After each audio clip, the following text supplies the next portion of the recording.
I'm Jay Lee, and I'm a results leader.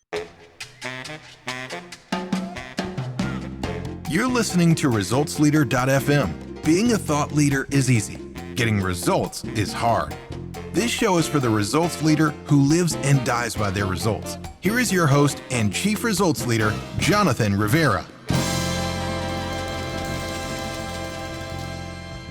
This is it. You're here.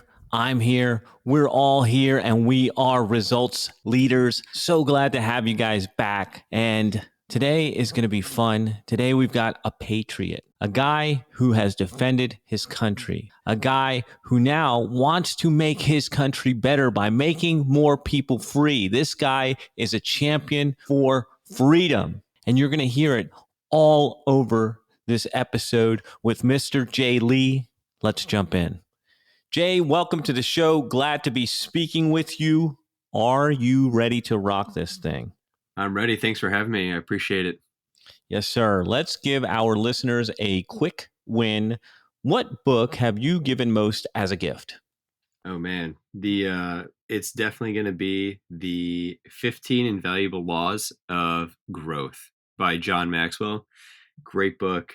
There's so many good lessons no matter what season of life you're in, and it's good to reread as you know the year goes on. I read it every year, and depending on what's going on in my life or even just within me, I take a different lesson away. Tell us a story of how an apparent failure set you up for later success.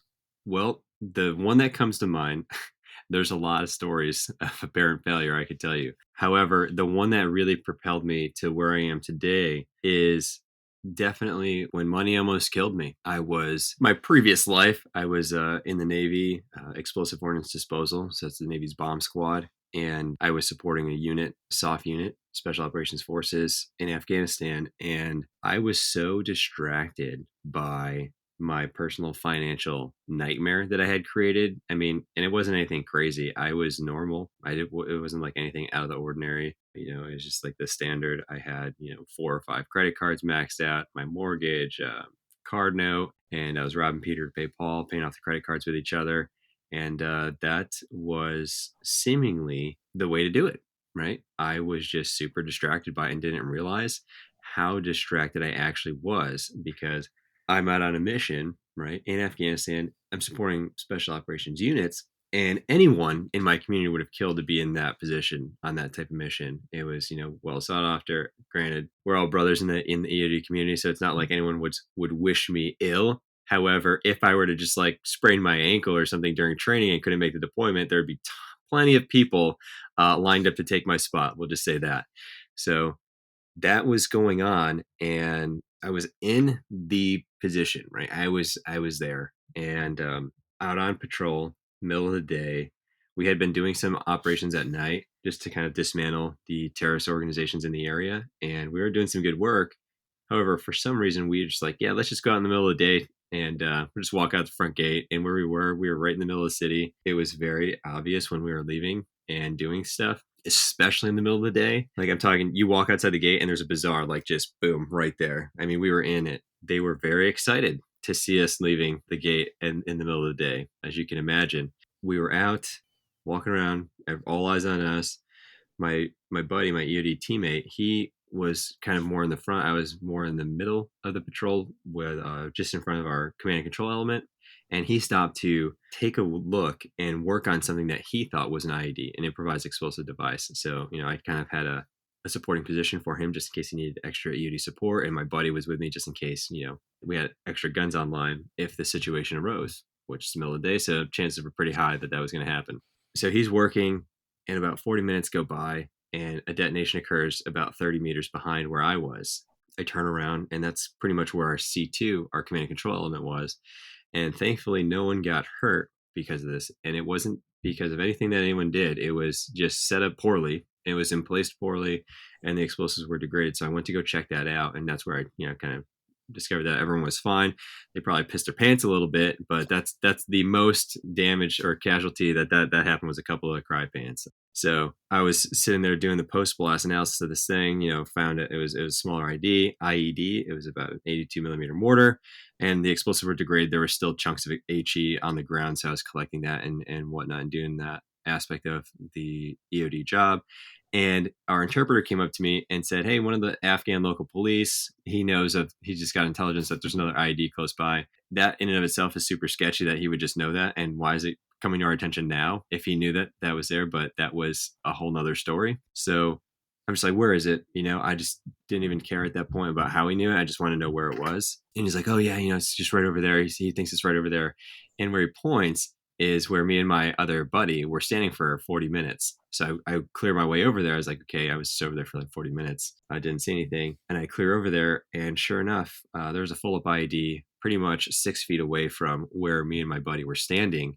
And this is the huge fail part. That was a much larger IED, and it was set up in a great position to cause as much damage and casualties as possible. It was about the size of a paint can, and it had been tipped on its side. And what they like to do in this area that I was in is they would push the front of it in a little bit, so it would be kind of a concave shape, and they would line it with steel ball bearings. Oh, And yeah, so there's probably, 250 or so ball bearings. I didn't sit there and count all of them, but just based on the size, that's how many ball bearings were in the front, like lining the front of this thing.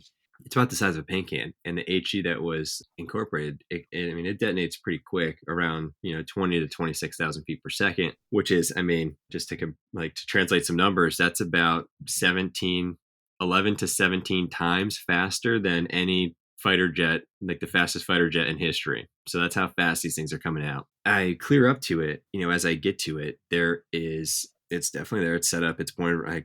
I see the direction where it's pointed, and there's a cell phone attached to it. So that's immediate action, because we don't know. Someone could call this, be calling it right now, and it's going to go off at any second. So there's no time to kind of evacuate people and kind of get to a safe area and kind of do a remote recon or any of this kind of stuff. So it's like right then and there, drop down to a knee. I go hands on this IED and render it safe. The size of this IED, and with the ball bearing component that I just talked about, is like me and my buddy were 6 feet away from it. We would have been shredded, like absolutely done. Like if this thing went off, our C2 element was only 30 meters behind us. And they, at a very minimum, would have been seriously injured if this thing went off, because those ball bearings are definitely going to travel 30 meters, 100%. Hopefully, as an EOD guy, and I missed this and it went off, hopefully my body would have shielded some of them from getting hit. That's just the name of the game for an EOD tech, is if I tell you something is clear, the best case scenario is I bite the bullet for that. The worst case scenario is you bite the bullet for me telling you that it's clear. So I just remember seeing what, as I was, rendering this device safe, the phone on there had 4 missed calls, 4 times. Oh my gosh, are you kidding me? Yeah, no, I wish I was. Holy cow. God was with you. Yeah, that's 100% truth, because it's like I was not, hand selected to be on this team or whatever. I was. It's all luck of the draw. The teams that we kind of find ourselves on. I survived that for a reason. That was a huge fail, right? That's a huge, huge fail, because the bottom line is like my distracted nature, and that for that 40 minutes that me and my buddy were standing there, we were talking about, and it was like I brought it up, like the different pays that you get when you're on deployment, where it's like tax-free, hazardous fire, imminent danger, and the like. And I'm literally talking about hazardous fire and imminent danger pay, and like if it was started because I needed to pay my credit card bills off with this extra money, this raise that I was receiving at this point. Here we are in hazardous fire, in imminent danger, and I'm not paying attention. And it's no longer a subconscious distraction. This is a totally 100% conscious distraction, because I'm talking about it on an operation in the middle of the day in Afghanistan. And that's how distracted I was. And I didn't realize it. Yeah. So that failure, I took a look around, and my teammates, they were great. They really built me up. I own that way more than, I don't know, they said I should, but that's just like the nature of being an EOD guy. Like they were my bottom line, for all the leaders out there that are concerned about, oh, how is this going to affect my bottom line by, X thousands of dollars? It really just doesn't even compare to 25 human lives that were almost vaporized because of a decision that you made. I don't even know the dollar amount, if you want to assign that, like how much it takes to train someone, but I mean, that's what people do. And it's just, I don't know, that kind of creeps me out. But that was it, man. And I survived that for a reason.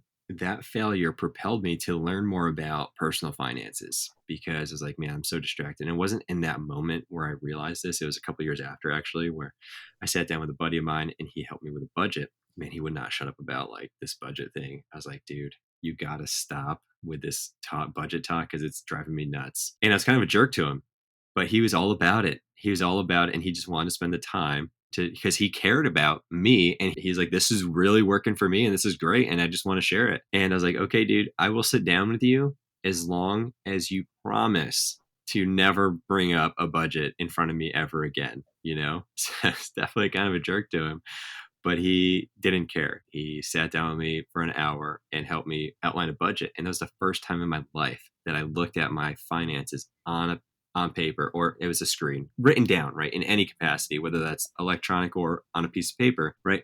That was the first time I ever seen the entire thing kind of outlined. That was the epiphany. I'm like, this is what is wrong. This is why I'm so distracted.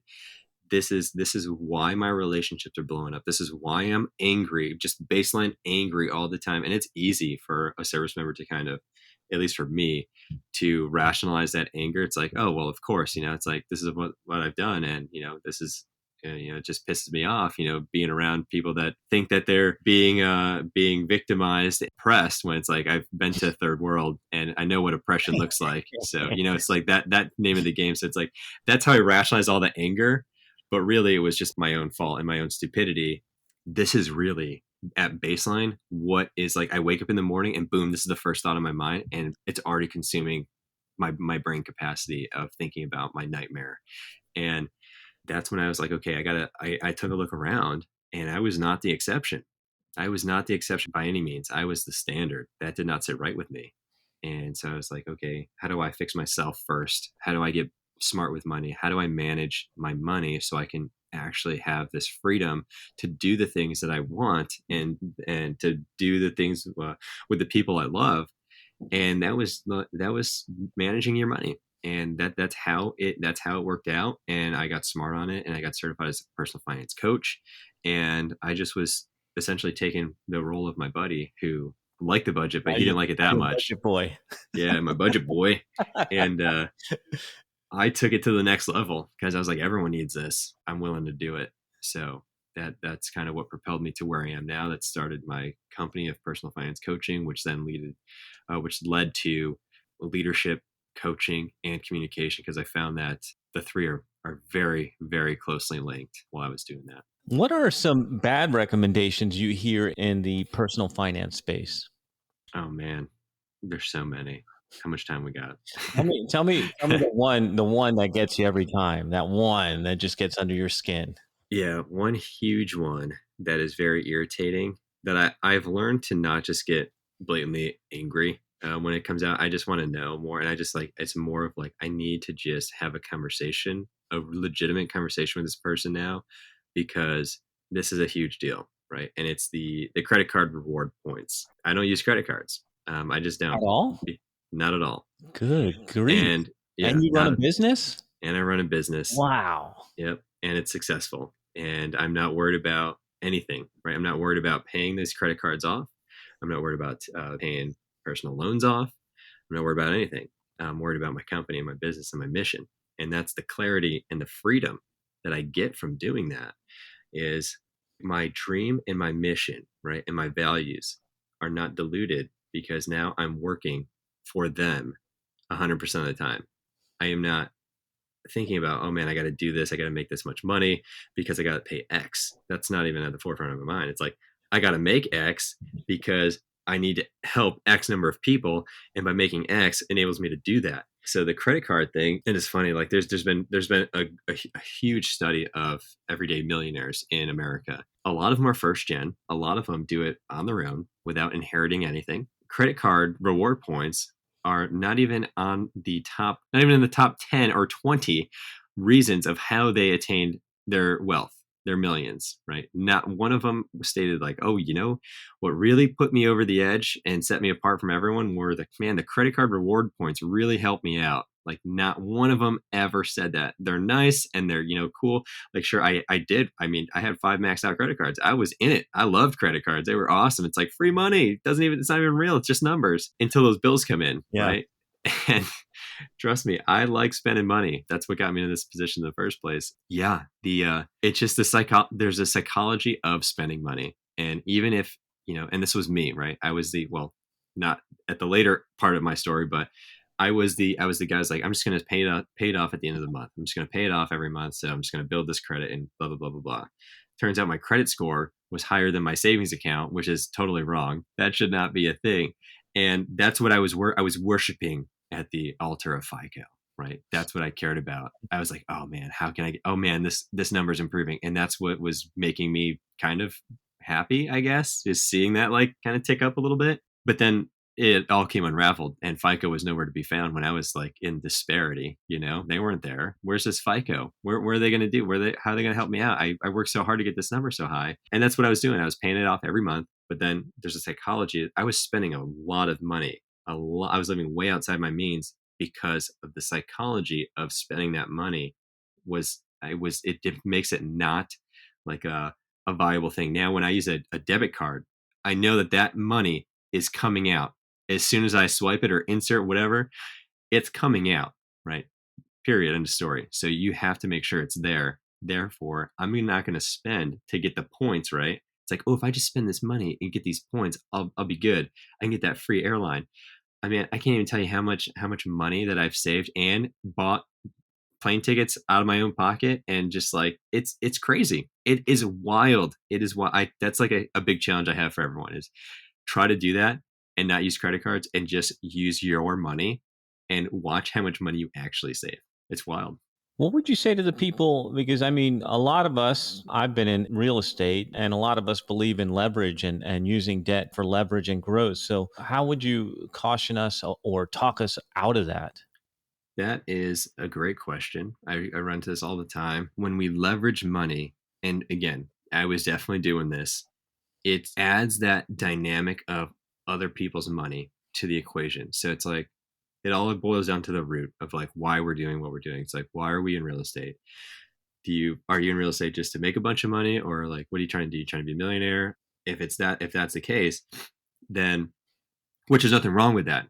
For the record, there's nothing wrong with you wanting to make a bunch of money to be a millionaire. Nothing at all wrong with that.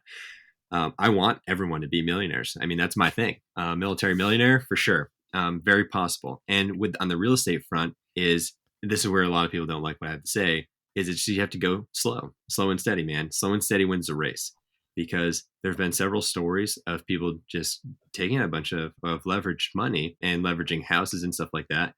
And then banks are like, yeah, we're going to call these notes because let's just review what we have on the books here. And let's just say, oh, Jay Lee, he's got 5 notes out with us for whatever reason. And our bank just got bought out and we need to close these because there's kind of a lot of risk for us with what he's doing here. And they're going to call my notes. And let's say I have 4 vacancies at the time. That's going to suck. And I'm going to be bankrupt 100%.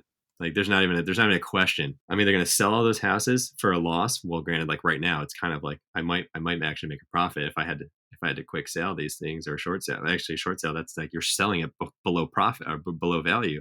So there's that. But yeah, it just opens the door for just catastrophe to set in if something out of your control were to happen, right? Which, as we know now, a lot of things are out of our control in the environment, in the economy. That's just risk that I don't like. And I don't want anyone else to kind of have to go through that either. Where it's like, yeah, some people are like, oh, I can deal with risk and I like it and I like riding the wave. It's like, good for you, man. That's, if that's what you want to do, then go for it. I'm not going to waste my time worrying about that kind of stuff anymore. I've been there. I've done that. I've risked everything. I've almost killed my teammates and myself, and it's not worth it for me. I'm going to build my real estate portfolio at the speed of cash. I'm going to buy one, pay off my house, my primary residence. Then I'm going to use all that money as cash flow, put that into the next one, let that one cash flow, then buy the next one. Now those 2 are cash flowing. I'm going to buy a third. And that takes time. When you do it like that, once you get 3 or 4, man, those are going to cash flow like freaking bandits, and you're just going to be able to either keep that system going and just buy 6 or 8 or 10, or then get a multi-unit. And I mean, the possibilities are endless when you have cash, right? When you have the cash to do this, because you still have a lot of investment in these properties, so you still own them, but you own them now, so it's 100% your money, and they're cash flowing. It's insane. It just slow. It's a slower process, and we don't like that. We don't like slow. Now we're about to get into your favorite part of the show, where we talk about results. But first, I've got to ask you, are you picking up what we're laying down here? I hope so. That's why we do the show every week. And I want to ask you for a little bit of help. If there's someone out there that you think can benefit from this show, why not share it with them? Put it out there, hit the share button, use hashtag ResultsLeaderFM, and get it out there. Now let's jump back into the interview. Let's talk about results, Jay. Why do results matter? Well, that's how you measure success, period. It's like, what are your results? And I guess we have to define what success means to each of us before we can even attain a result. If we don't measure what success means to us, let's say, for example, I'm coaching someone in leadership or personal finance or communication. Let's say it's a leader, business leader, and he has poor communication, or she has poor communication with her team. That is going to make them essentially a boss, because now they're just like spouting all this stuff, and they're like, why is no one listening to me? Why are these things not getting done? They're getting pissed off because nothing's happening. We'll just take a look at the communication. It's like, hey, well, let's work on this effective communication. In that one instance, when we actually identify some areas where they can grow and change, they take that on board. Now they come to me and they say, so maybe something has nothing to do with the company. It's like, Jay, I just want to say, the past few months that we've been working on this communication, I've had more meaningful conversations with my wife or husband, and our relationship has it's changed, like that is my measure of success. And that is the result that I'm looking for, because once that happens, that is a domino effect for everything else in their life, because now they're actually having meaningful conversations with their family. They're going to take that into the workplace with them also. They're going to start having meaningful connections and meaningful conversations with their leadership team, with their teammates, and that is going to trickle down. They're going to, like, their people are going to see that, and the hope is that they will be influenced now by them having this meaningful connection and these meaningful conversations, and that's going to trickle down through the whole company, hopefully. Right? That's the goal. That's the result I'm looking for. Let's talk about results a little bit more. What area of your business would you like to see better results? I just need to help more people. I got to help more people, because at the end of the day, my company, Golden Compass, it's leadership, communication, personal finance. It's all founded, like the cornerstone of our company is personal finance. And I called the financial arm in the early days Golden Compass Financial Freedom. It's because that freedom, right? I want everyone to experience this freedom, where it's defined by us as doing the things you love with the people you love as often as you want, when you want to, obviously within the constraints of society and what is legal. We can talk about that, till I'm blue in the face, but that's what I want for everyone. And right now, that's just not a reality, and it kills me a little bit, honestly. And that's my mission. Like, I'm trying to eradicate this like lack of freedom in our country. Like, especially with an example I can give is the past couple of years with COVID and everything like that.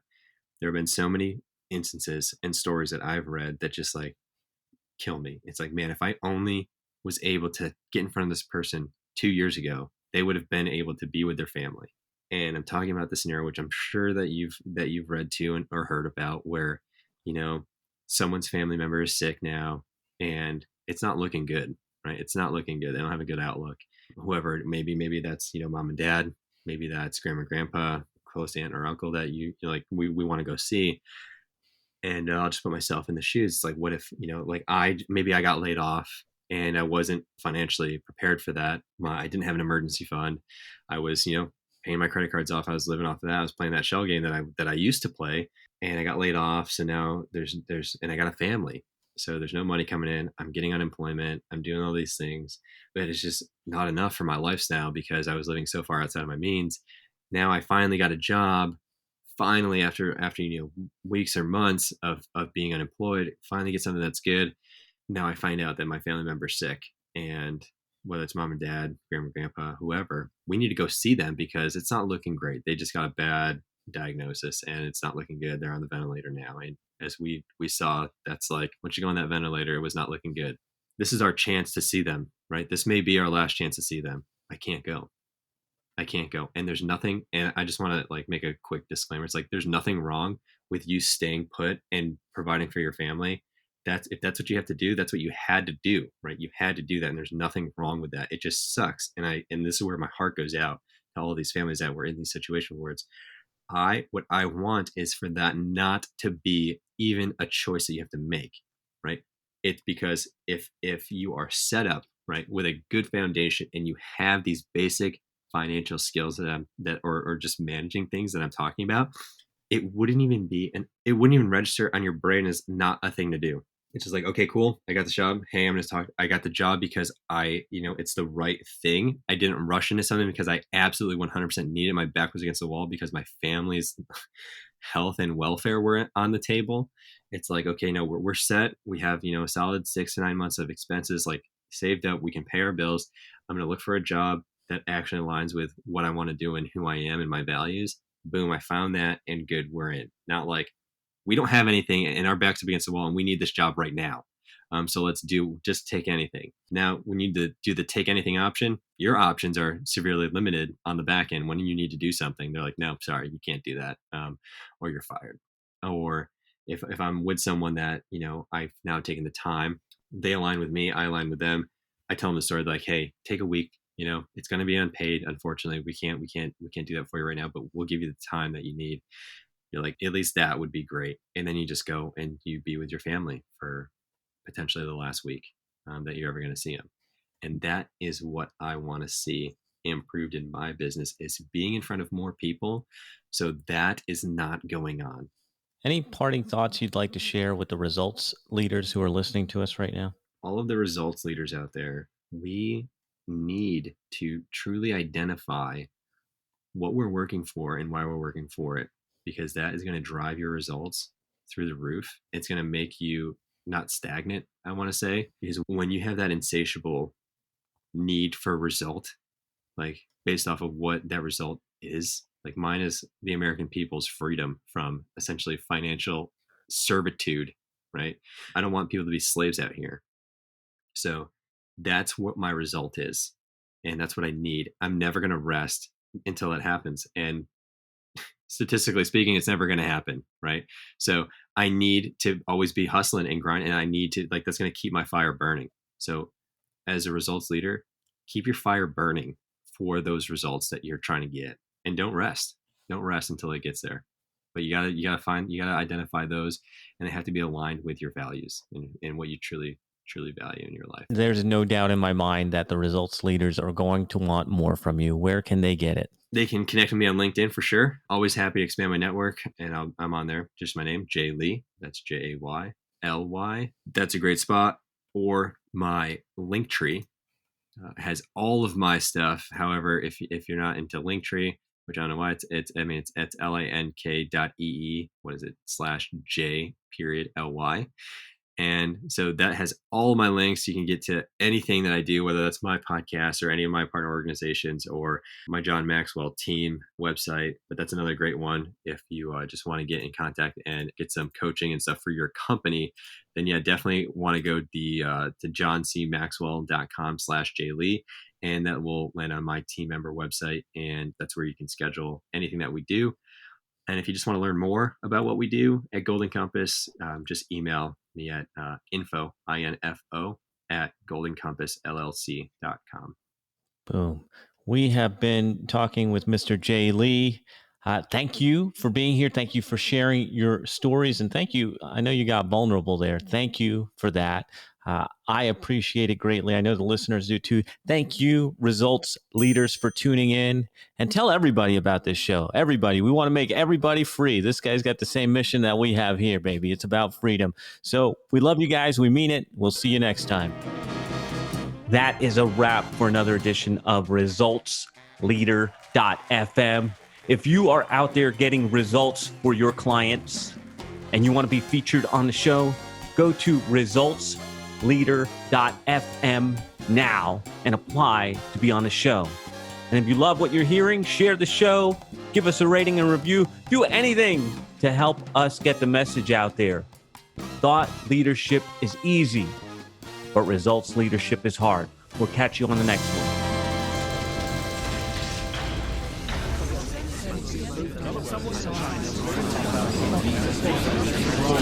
This program is brought to you by thepodcastfactory.com.